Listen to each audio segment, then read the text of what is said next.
Xin chào mọi người, thì hôm nay mình sẽ thi ra một chiếc loa mà chắc hẳn thì các bạn cũng sẽ biết thôi. Onyx Studio 7. Đây là chiếc loa mà mình sẽ khui ra. Thì ở phía trên đây của chúng ta là sẽ có một cái vành.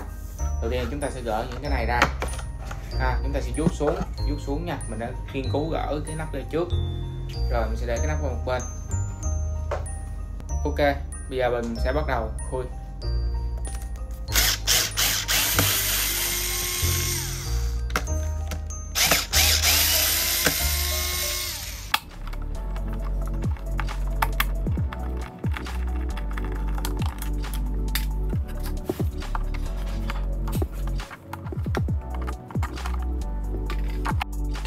Thousand years later.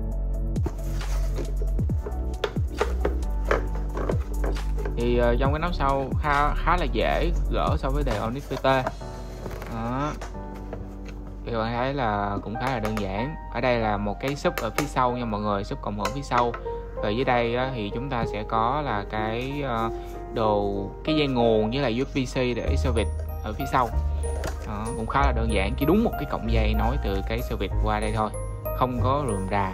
Ok, mình để ý có cái ron nữa không? Mình thấy đằng kia là có cái ron cao su màu trắng để kín hơn. Đó. Cái viền bằng kim loại này xài thì mọi người nên cẩn thận, mình cũng đã nói rất nhiều lần.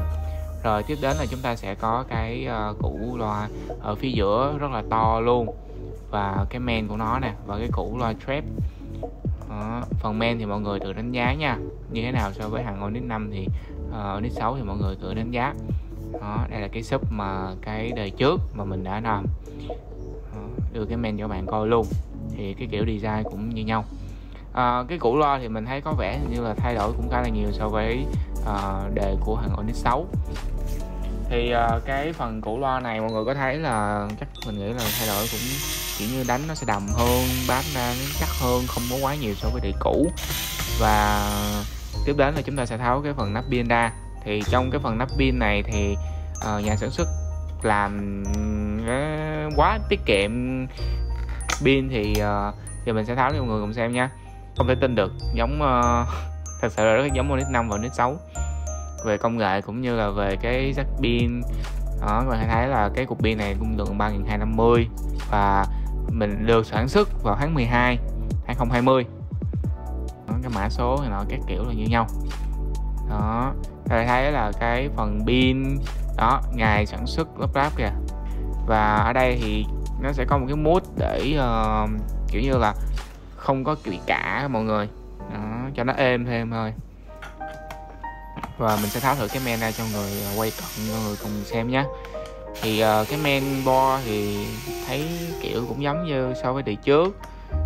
Thì thật sự là mình không biết là có thay đổi gì hay không, mình không có rạch về bản mạch, nhưng mà là Onyx 5, Onyx 6, Onyx 7 thì cái bản mạch main thì gần như là tương đồng với nhau, nên là mình cũng không hiểu được là có thay đổi gì không. Nhiều khi nói đùa chứ nhiều khi là lấy lại của hàng Onyx 6 và nạp chương trình mới và thay đổi một số cái sơ đồ mạch thôi. Đó, thì mình thì chỉ nhìn vào theo cái con mắt trực quan thôi, còn mà cụ thể thì cái này phải phải bạn nào chuyên về kỹ thuật mới biết được. Đó, thì đây là cái clip mình thi đao loa hạt Van Caren Onyx Studio 7, thì mọi người cứ xem lại nhé.